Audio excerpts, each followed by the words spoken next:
Емші. 6 жылдан бері Алматыға жолы түспей жүрген досым аяқ астынан келетін болып қалды. Үй ішімізбен қуанып, мейман далаға келгендей болмасын деп қонақ күтуге дайындала бастадық. Компьютер құшақтап отырғанда ұмыт бола бастаған ас мәзірлерін еске түсіріп, кулинарияға жүгіріп кетпей, ескі досымды ерекше күтіп алуға кірістім. Оның да өз жөні бар еді. Бір жағы, өмірде жолы болмай, өз адамына жолықпай, түрлі қырсыққа тап болып қамығып жүрген құрбының көңілі көтерілсін деген ниет қой біздікі. Айтқан күні айдай сұлу келіншек үйіміздің есігін ашты. Кенет қап кигізіп қойсаң да көркі кеміп қалмайтын құрбым бұрынғыдан да әдемілене түскен. Басында қандай қасірет болса да, сынын кетірмей, сырын да алғызбай жүретін жанның сыртқы келбетіне тәнті болып, хәл жағдай сұрасып жатырмыз.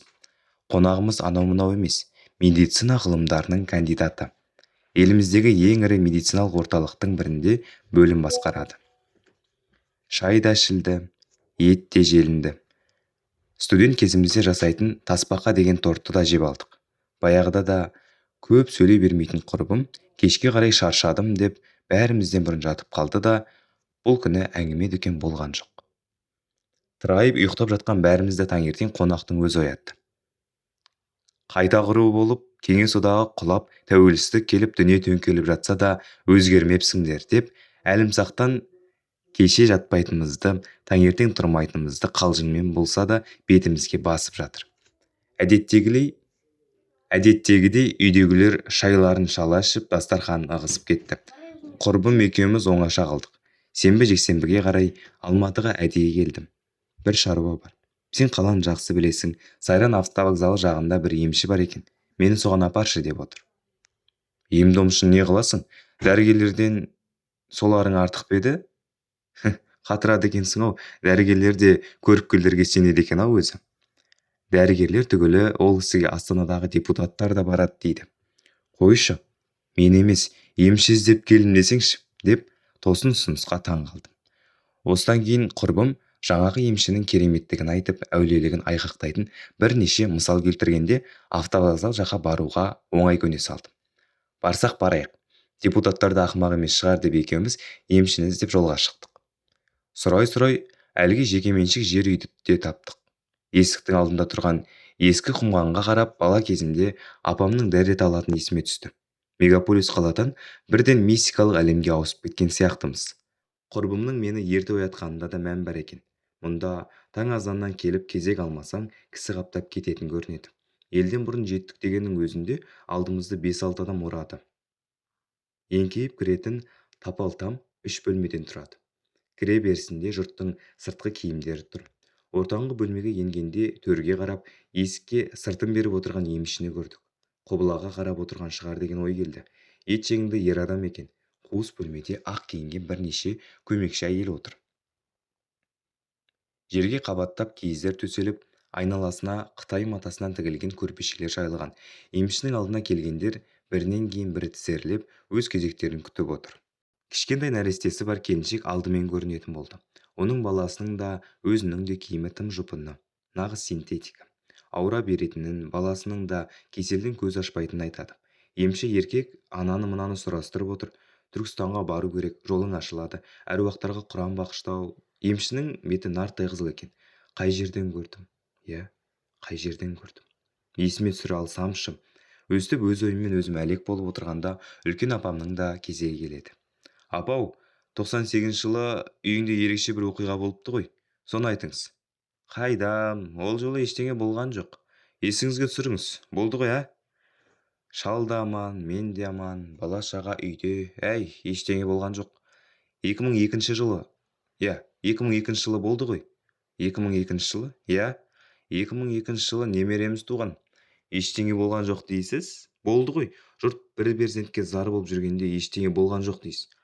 Неге келдіңіз? Жерге кіргір бір балам ішімдікке үйір. Соны қайтсек екен деп шақшадай басымыз шарадай болды. Жұмысы жоқ, қатын тұрмайды, ішпесе адам сияқты. Ал татып алса, ол баланың суреті өзіңізде деп мына жерде жазылып тұр екен. Мына құмалақ айтады. Ой, Құдайдың құдіреті, өзімде деп апам жемпірдің қалтасынан шеті қылтиып шығып тұрған бір фотоны емшіге берді. Түркістанға жол тартып тұр. Сонда барсаңыз балаңыздың жолы ашылады, арағын да қояды, қасиетті жерге бару керек. Арағын тыятын болса, Түркістан түгілі жердің түбіне апаратын едік. Өзім де осыны ойлап жүр едім. Барады деп кемсеңдеген кемпірге емші шетке сырылыңыз деп белгі берді. Емшінің көмекшілері бұл апамызға да жаңағы келіншекке берген жарты бет қағазда бір қойдың ақшасын әкелу керектігін түсіндіріп жатыр. Қағазда не жазылған екен деп ойладым. Мына бір жігіттің қайғысы тіпті қалың екен. Ана жылы не болды, мына жылы не болды деген тергеуге ол да түсті.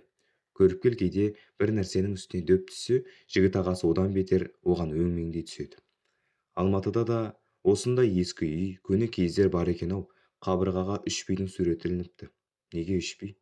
Төрде Мекке, Мәдинедегі Қағбаның суреті бар жайнамаз көзге шалынды.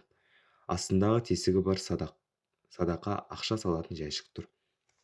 Айтыңызшы, сонымен мәшинем өзім айтқан бағаға өте ме? Машинаның техпаспорты бар ма? Бар. Барлық құжаты қолымда. Әкел, дем салайын. Ары кетсе мына машинаң 5-6 мың долларға кетеді, деді беті нарттай етжеңді емші көліктің құжатта көрсетілген жылына қарап. Соған да шүкір, 4 рет соғылған машина бұл. Риза болған жігіт бүтін 1000 теңгені көріпкелдің алдына тастап құнжыңдап шығып кетті. Түркістанға бармайтын болды. Тізерлеп бала кезімізде ғана отырған болармыз. Біресе шөкелеп, біресе жамбастап әбден әбігерге түсе бастадым. Киіздің асты да тегіс емес, ойқы-шойқы екен. Аяғым ұйығалы қашан. Бір кезде біздің де кезек жетті-ау. Емші сұлу келіншекті мұңды көзіне тесірейе қарап, соңғы кезде көп жылап жүр екенсің, деді. Құрбымның жәудір көзі әп-сәтте суланып шыға келді. Төрт құбыласы сай адамның емшіден несі бар? Әрине, бұл менің ішкі ойым. Осыдан 3 жыл бұрын басыңа үлкен іс түсіпті. Ол үнсіз қалпында мақұлдағанын, болмаса олай болмаған білдіре алмай отыр. Ойланып кетсе керек. Қызметіңде бар, жұмысыңда жақсы, деді емші сәнімен киінген құрбымды бастан аяқ шолып. Сен сияқты сұлу қызметкер қыздар күйеу таппай сорлайды ғой. Жұмыс деп отырып қалыпсың. Жоқ аға, елдің алдымен тұрмыс құрғам. Не айға, не байға десеңші. Әй керек пе, бай керек пе? Бай дегеніңізді білдім, ай дегеніңізді түсінбедім. Мәнсәп, карьераны айтам. Мен күліп жібердім. Етшеңді емші маған ежірейе қарады. Жоқ аға, мен мансап қуып жүрген адам емеспін, деп жоғары білімді құрбым өзінің арнайы келген жоспарын түгел жүзеге асыруға кірісті. Сұрақтарын қойып жатыр. Мен өзіме таныс ескі әуендерден ішім пыса бастады. Түркістанға барсаң, ісіңнің бәрі оңға басады. Саған көз тиген, жұмысыңды күндейтіндер де көп. Өзімде ниет қылып жүргем. Бір сәт сыртқа шығып сергіп, әруақты ата-бабаларымызға Құран оқытсам ба деп ойлағам. Жұрттың қолына тиген жарты бет қағаз менің досыма да бұйырды. Не жазылған екен? Жақындаңыз, деп емші маған да ишара білдірді. Тізерлеп алға қарай жылжыдым. Қайдан көрдім осы қызыл бет кісіні? 1996 жылы өміріңізде не болды? Не болып еді? Өмірімнің мәні болған, өзім армандаған егемен Қазақстанға жұмысқа қабылданғаным миыма сап ете қалды. Жұмысқа тұрдым. 99 жылы не болды? Не болған есіме түсіре алсамшы? 2007 жылы не болды? Тірі адам болған соң әйтеуір жыл бойында бірдеңе болады ғой. Бір қиындық болған шығар сол жылы. Жұмыстан шығып қалғансыз сол кезде. 1996 жылы тұрған жұмыстан сол жылы шыққан жоқпын. Әлі сол жерде еңбек етіп жатырмын. Қысқасы, емші екеуміздің арамызда көңілге қонатын диалог орнай қоймады. Қитығып, қабылдамай отырғанымды ол сезді. Жарайды ағасы, бала күніңізде бір нәрседен сескеніп қорқып қалсақ, әжем төбеміздегі ыдысқа қорғасын құйып ертіп қорықтық деген ырым жасайтын. Соны жасап аласыз ба, дедім. Жасауға болады. Оған қазір керосин бітіп тұр. Сені аластау керек. Бойында зиянкестер бар. Ана бөлмеге бар, деді емші мені икеммен нұсқап. Адамдар әлі де келіп жатыр. Бір кезде қабырғасы қисайған төбесі тапал ескі үйден де шықтық-ау. Алматы жарқырап тұр. Күн сәске болып қалыпты. Заманауи зәулім үйлердің сыйқын осындай ескі үйлер кетіріп тұр. Жаңаға Түркістанға баратын қағазыңды берші. Айына екі рет адамдар жиналғанда Түркістанға ақ жолға шығады екен. Мынау туристік бизнестің барып тұрған жетілген түрі ғой. Шынында, Құдайым-ау, мына тізімде не жоқ дейсіз? Бір келі кепкен өрік, бір келі кепкен мейіз, бір келі күріш, бір келі қант деп кете береді. Жаңағы бар, одан кейін балы бар дегендей тізім соңы сабын және ыдыс жуатын ферри деген сұйықтықпен аяқталады. Және бір қойдың ақшасы. Осының бәрін Түркістанда ішіп жейсіңдер ме? Жол жүретін кезде жаңағы келіншектерге өткізу керек екен. бұл тізімдегі тағамның кей түрін кезек басындағы балалы келіншек не түсінде көреді, не тойда ғана жейді. Сол сәтте барлық кезде ақылды болып көрінген досым да, емші алдында басы изеңдеп отырған қандастарым да ақымақтың ақымағы болып көрінді.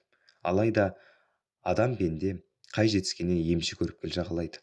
Тығырыққа тіреліп әбден торыққан адамдар ғана кейде осылай талғарманбақ. Құрметті медицина ғылымдарының кандидаты, сізге психологқа бару керек деймін күліп. Жуырда нарттай қызыл емшіні өзге ықшам ауданнан кездейсоқ жолықтырдым. Бетіме бақ жия қарады. Мені қайдан көрген есіне түсіре алмай тұр. Сол жақта азық-түлік сататын дүкені бар екен. Емшіні қайдан көргенім енді есіне түсті ау. Айнаш Есәли.